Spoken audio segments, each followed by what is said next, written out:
Oh, everybody! Good afternoon and good evening. Running a little late today because we had to do some things today. Went down to 4 bands, so running a little late. And plus, we're waiting on Austin to get here, so.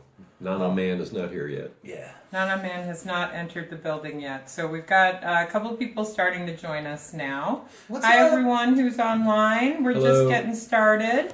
Can you hear us? Can you see us? Can you hear us? Can you see us? It's the typical tech check at the beginning of every Facebook Live. If you guys are online and can hear us and see us okay, if you could drop a note in the comments and just let us know everything's working the way it's supposed to, we'd appreciate it.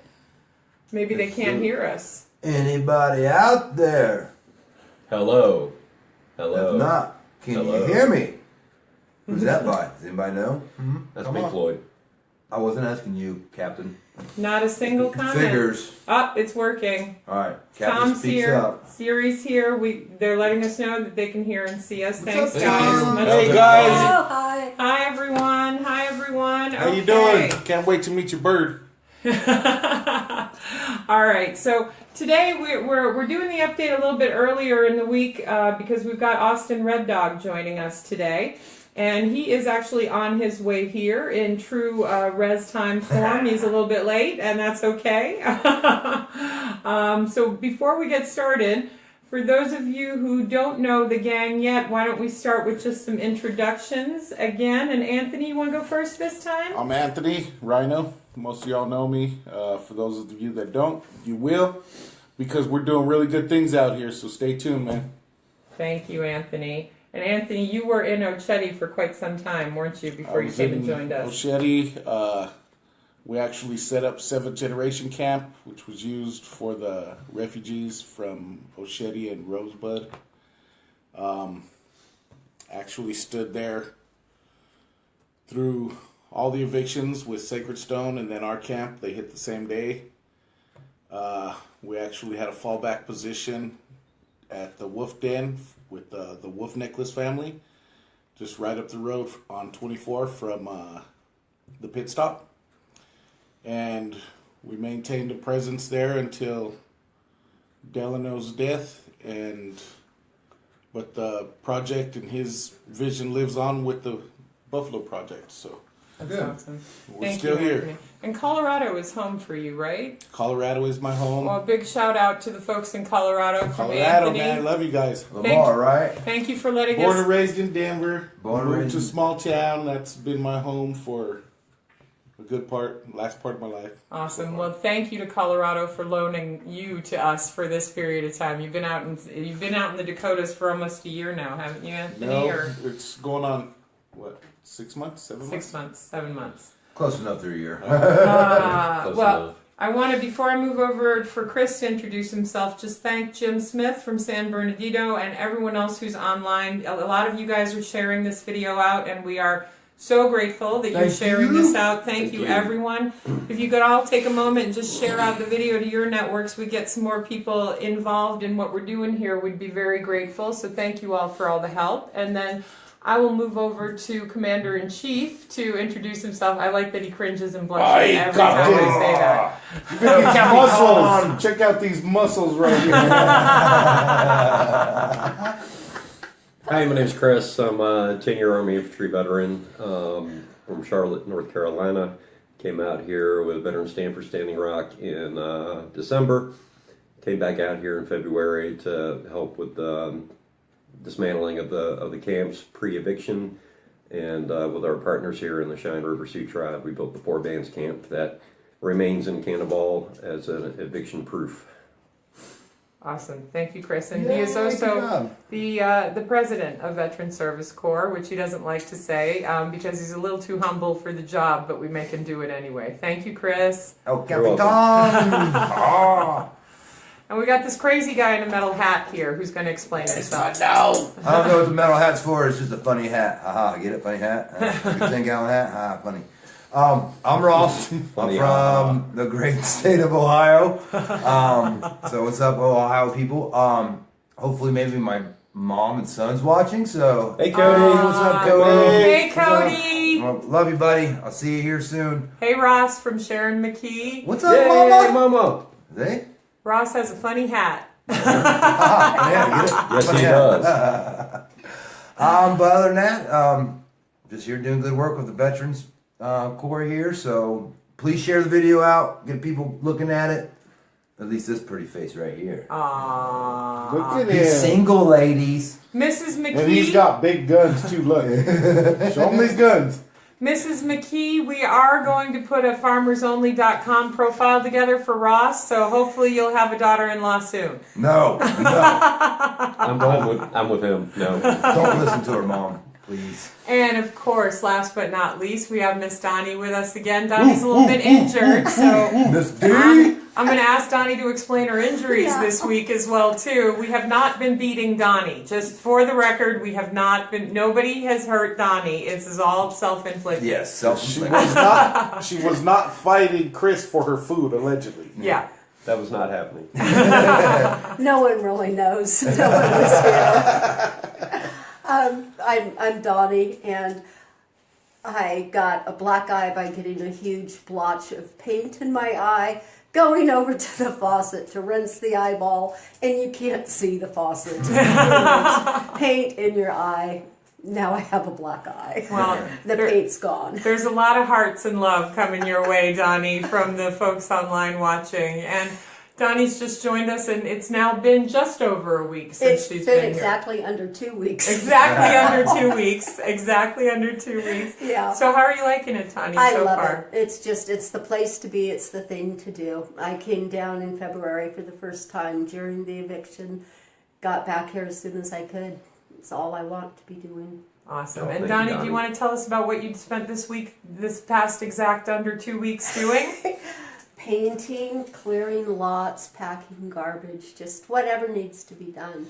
Awesome. Mainly working towards our housing initiative that we're working on here of getting some of the housing that's empty up to par so that people can move in and get some of the lots with burned down structures clear so that, again, people can move in. Homelessness is an issue here, and better to get the work done now when it's just windy out and kind of warm than waiting for the winter to come. And there is a waiting list for tribal members to come back to the reservation. Chris, do you have any idea sort of what that waiting list is like? Yeah, as I understand it, there are 1,300 people tribe members who wish to move back into the Eagle Butte area, or at least back onto the reservation, and they're short, and they don't have any housing for them. There's not a house for sale or for rent anywhere in town or across the reservation. They have planned 2,000 houses to be built. They're waiting on a water line to go in and a couple of other things. So funding, of course, has been an issue.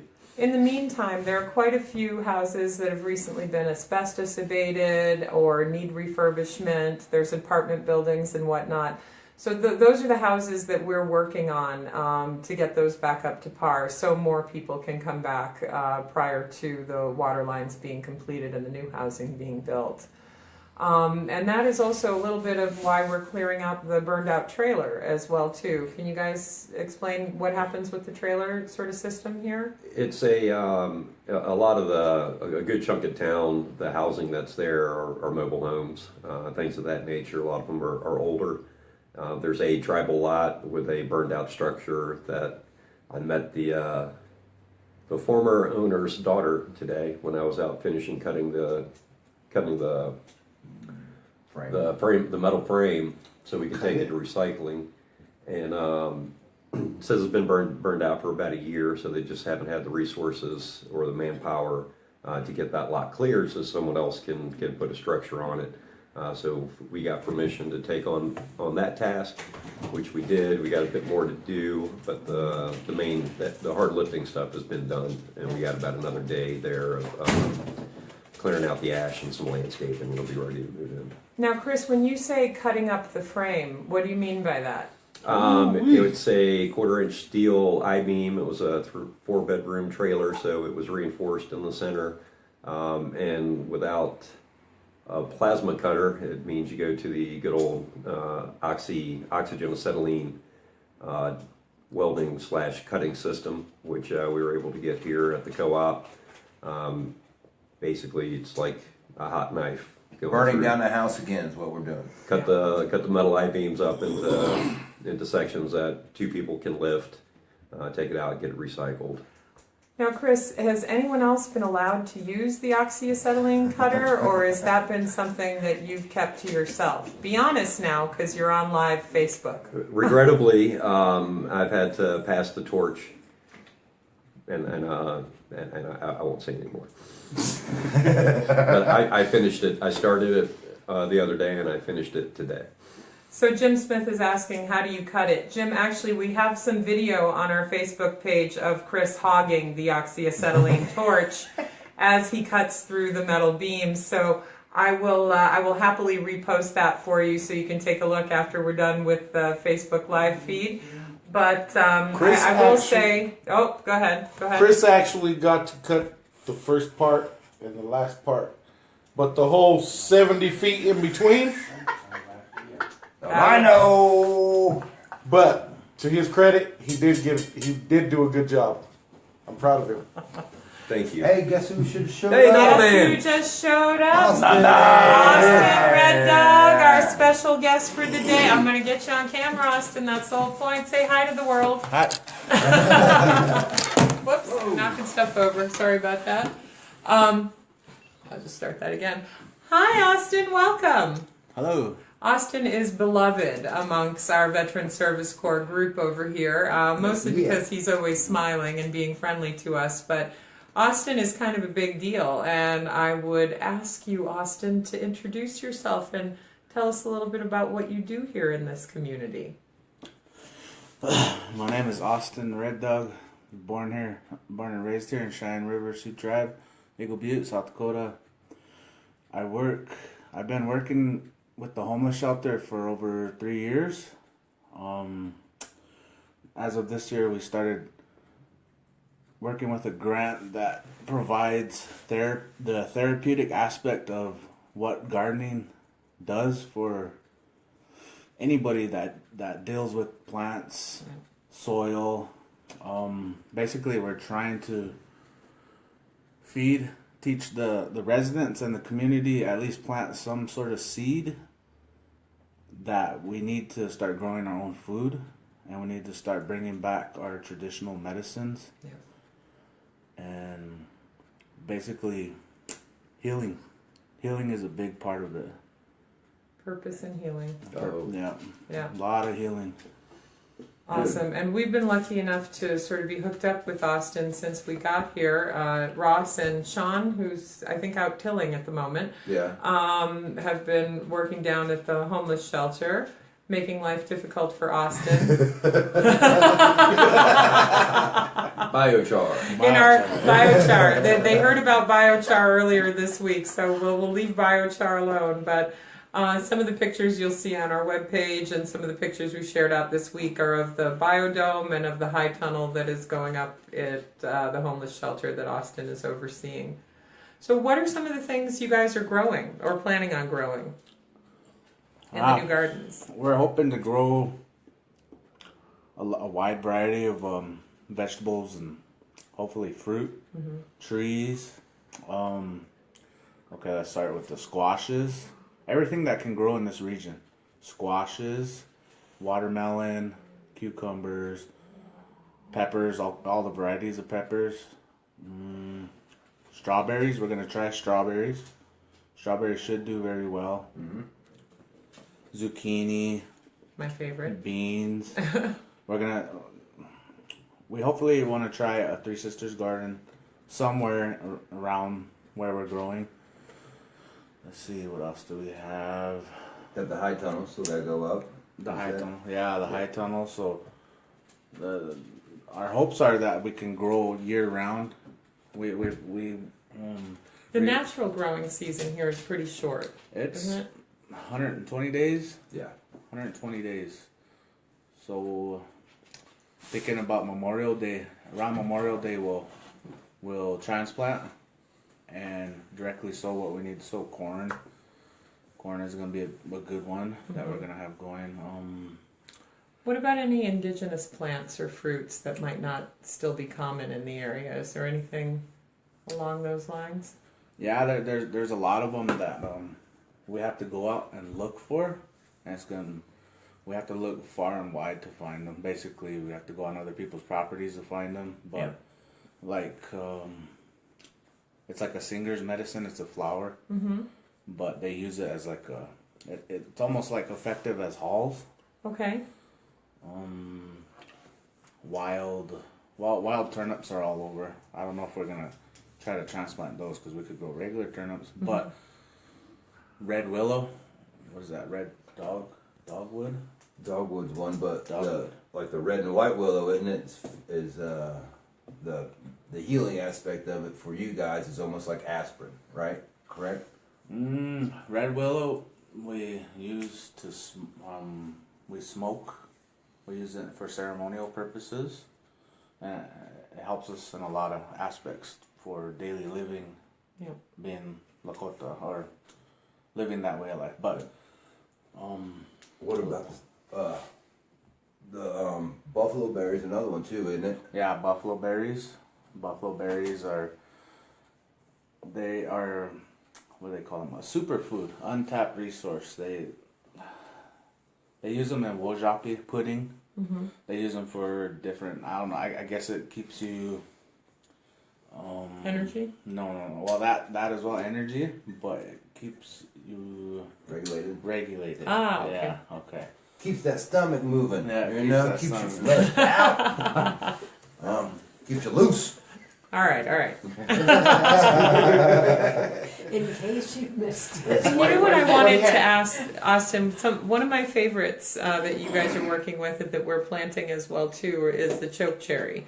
I've only had the opportunity to taste choke cherries in a jam, and I love them. They're sort of tart, like sweet, like tart cherries, but not too sour, and kind of like a cranberry, but not too bitter like a cranberry. It's something sort of in between. And I was wondering, do you happen to know if there's any sort of antioxidant or superfruit value to the choke cherries as well too, just so I have a better excuse to eat them all once they come up? Well, from what I've learned, we've always grown up eating choke cherries. Our grandmothers, aunties, whatnot, they always had them in wasna and or what do they call it? Pemmican, wasna. Choke cherry patties. It's almost the same as pemmican, but it's really dried into patties. Soup? No, not soup. Wojapi. We always have it at Wojapi's at gatherings. I'm pretty sure around town today, since there's graduation, there's a lot of Wojapi going around. But I'm assuming that it does have. I haven't really looked into it, but it does have a lot of nutrients to it. Yeah. That as well as plums, wild plums. So there's a lot of nutrients in wild plums. June berries is what we want to bring back around as well. June berries is one thing that's kind of missing a lot. It seems like people want that back really bad for some reason. So Mention the June berries, and especially the elders, are like, oh, I haven't seen those for a long time. Yeah. Guys, tell me about, we had a meeting a few weeks ago with Chairman Frazier, and there was a gentleman, Ed, who had joined us as well, too, to talk a little bit about some of the projects that we were doing. And, despite Ed being a veteran and us having projects like Veteran Cemetery and whatnot, what was the project that Ed got most excited about? the indigenous plants. Fruit trees. Yeah, the fruit trees, the buffalo berries, and the choke cherries. When we started mentioning that to him, you could just see his face. I mean, the smile on his face just lit up. It was pretty cool because he mentioned, man, I haven't had those since since he was a kid. So it's been he's a Korean War veteran, so it's been a while. It's been a while. Yeah, it's been a while since he's had some berries. So that's one of the things we're hoping to bring back with the help of Mr. Alston here, just to help give back to the community and help them grow so they can have their own food and don't have to worry about going to the store, and especially with the fresh vegetables and stuff. Yeah.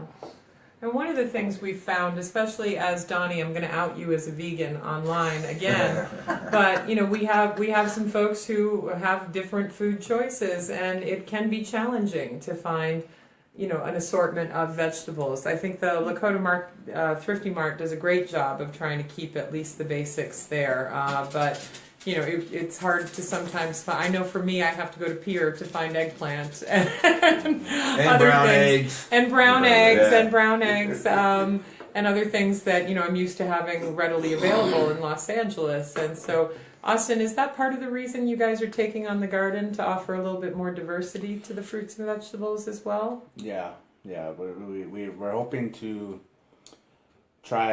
get everybody to try new things. Like I haven't heard a lot of them. Like I didn't know Swiss chard was rhubarb, basically. But yeah, trying to open up everybody's eyes to see the health aspects of growing your own food. Yeah.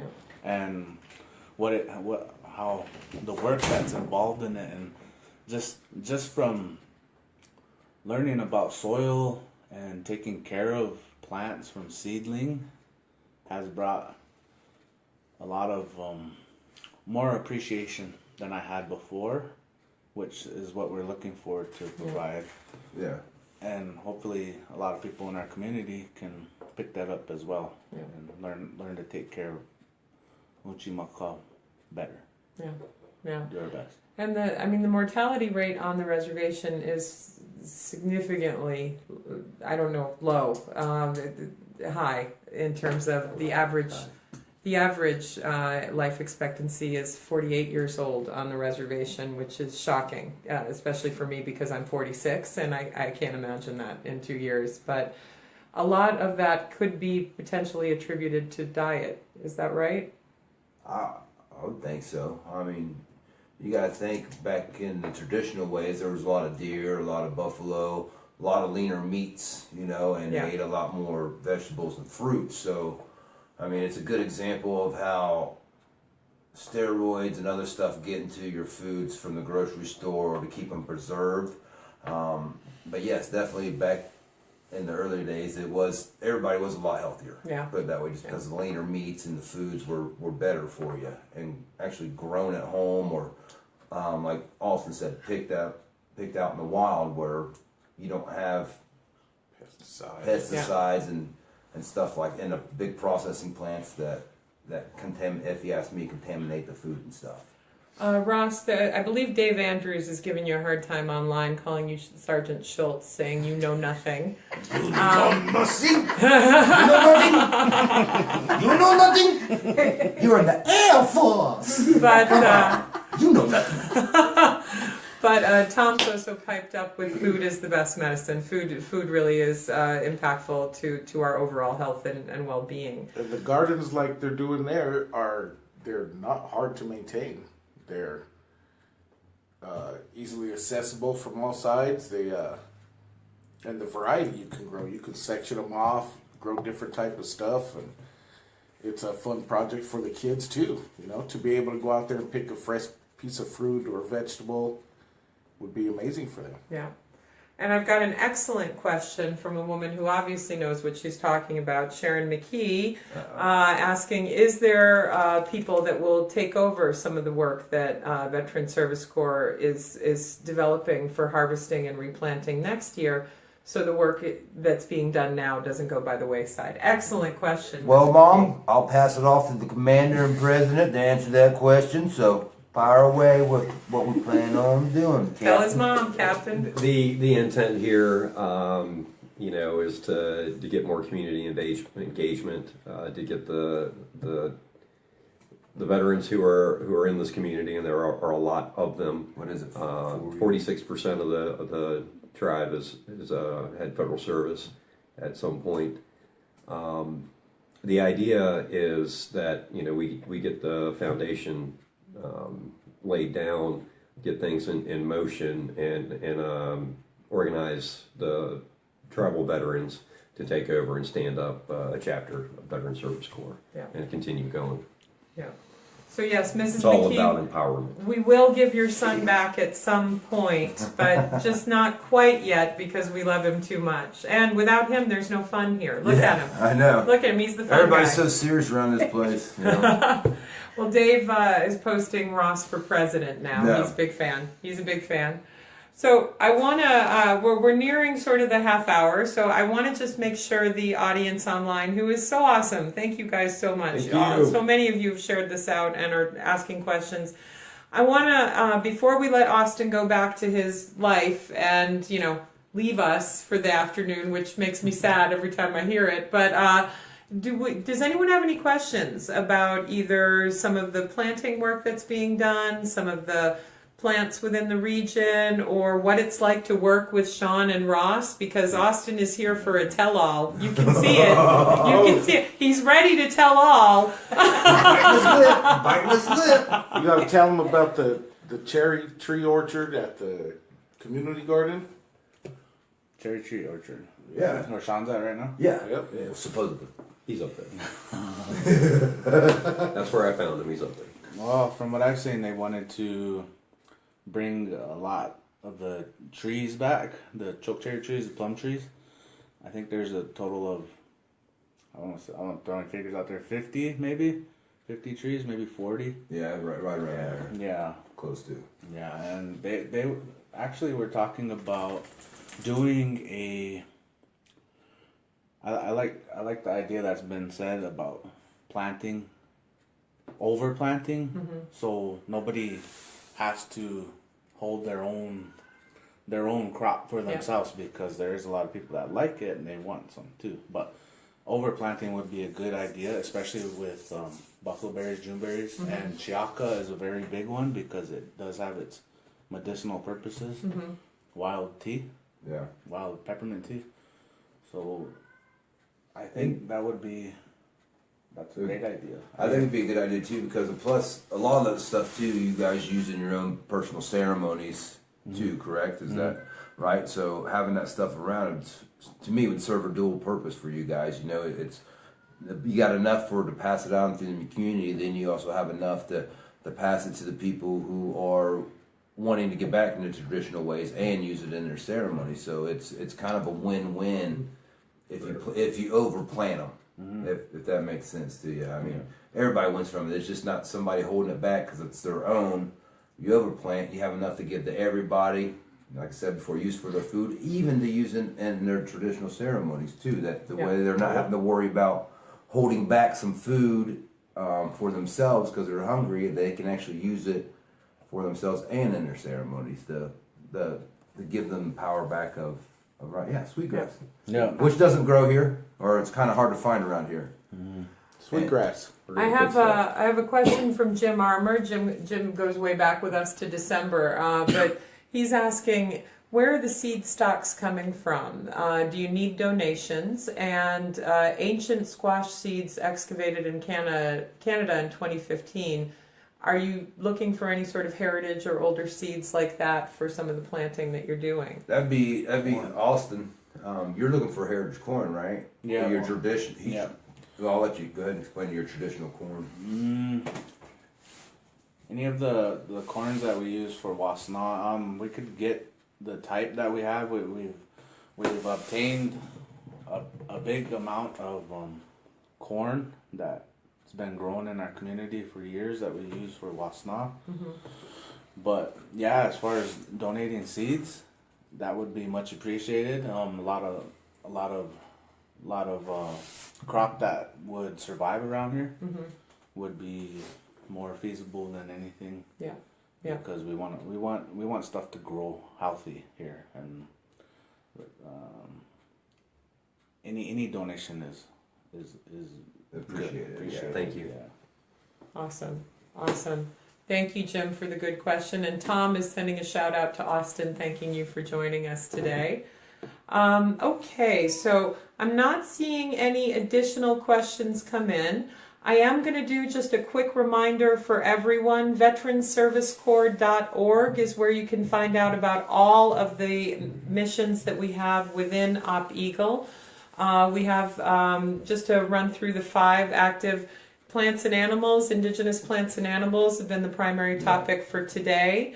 The housing renovation, vet center renovation is another one that we'll be working on primarily here in downtown Eagle Butte. Yep. But we also have the Children of Cheyenne River, where we're doing primarily work on getting the parks and facilities for the kids straightened up. But Miss Donnie went over as a former retired teacher. Went to the high school this week and met some of the teachers there, and she may be starting to teach tutor math and sciences for the students as well. Do you want to talk a little bit about that? Yes, it was nice. I've never walked into any place and found such enthusiasm so fast. It was just an instant. You just want to help. You just want to do what we want you to do. We need this. Yeah. And they want us to help with their homeless student population, and they want us to help with their recovery summer school starting June 5th. Awesome. So I'm pressing through right now trying to get paperwork for the background check in place. And it's going to be great. It's a great way to build community because when you're loving on people's kids, they love you. And they need a lot of help up there too, right? As far as They the do. summertime goes, from what she was saying, they could definitely use some substitute teachers. I'm assuming. And Yes, it seems they don't even you don't even have to be certificated to teach. So Have the degree. and my specialty's math, so they're really excited about that. That's excellent. We've got Dave Andrews going crazy online, our teacher, veteran service corps. He's going, way to go, Donnie, teach him up. But yes, the Children of Cheyenne River is a project that's very close to all of our hearts in different ways. We have our Veteran Cemetery project, and coming up for Memorial Day weekend, you guys will Next be... weekend. Next weekend. What are you guys doing for Memorial Day weekend? We'll be placing flags and probably doing 21 gun salutes. Yeah. Is what I understand. So we'll be going. There are around 15, 20. a couple of dozen small cemeteries across the reservation that have veterans buried there. And if you guys heard before, not all of them have headstones. So that's something that we're working on to get the headstones from the VA and to place the headstones that are on hand. And basic and landscaping for the do some cemetery. cleaning up around there because cemeteries are for the living to remember the people who came before. So that's something that we're gonna try to do. We're not gonna be as fancy as they do in Arlington. We're old and broken and slobbing. And I'm not cutting my hair or shaving anytime soon. But yeah, we'll go out there and we'll render military honors. So all of the projects are part of Op Eagle, and guys, we really do need your support in our creation of this new organization. We left behind everything, including the funding, with our previous organizations, and so we are doing the best we can with very little right now. So anything you can do to help us share those campaigns, whichever ones mean the most to you, please share out to your networks. Like I said, you can find them all at veteranservicecorps.org. It's listed on our Facebook page as well. And if you have any questions, don't hesitate to send us a message or join our next Facebook Live and ask them away. And we can't always promise to have someone as awesome as Austin with us, but we'll definitely still have Ross. Ladies, Ross will be here for most of it. What can I say? Well, stay tuned, people. Once a week, a buffalo fact comes out, so pay attention to the next one. Oh, wait, I'll give you one right now. Did you know a 2,000-pound buffalo can jump 6 feet in the air? I did. What? Yeah. 6 He feet. can clear my head. Yeah. I've got a duck. No. Yeah. True. A buffalo can jump 6 feet in the air. 2,000-pound animal. Just for any good reason or what? Because they It's like like to jump. those fainting goats. Yeah. Maybe. Well, actually, you say that a buffalo to show another buffalo that's healthy, it will stand in one spot and jump up and down. So I want to see that. we have 2 notes for Ross here. One, bye, Daddy Ross. From Oh, I love Cody. you, buddy. I'll see you soon, Cody. I'm coming for you, bud. And then we have another one from Dave Andrews saying, "Win a dream date with Ross fundraiser," which we're going to be starting anytime soon. Andrew, Sponsored by Don't do FarmersOnly.com. Sponsored by FarmersOnly.com. That's Ross a is your good man. idea. I put it this way. All right, we got to go. Whoever raises Thank you. Bye. Adios. Share the roster. All right, share the roster, share the donations, and thank you all for joining. Love you guys. Whoopie.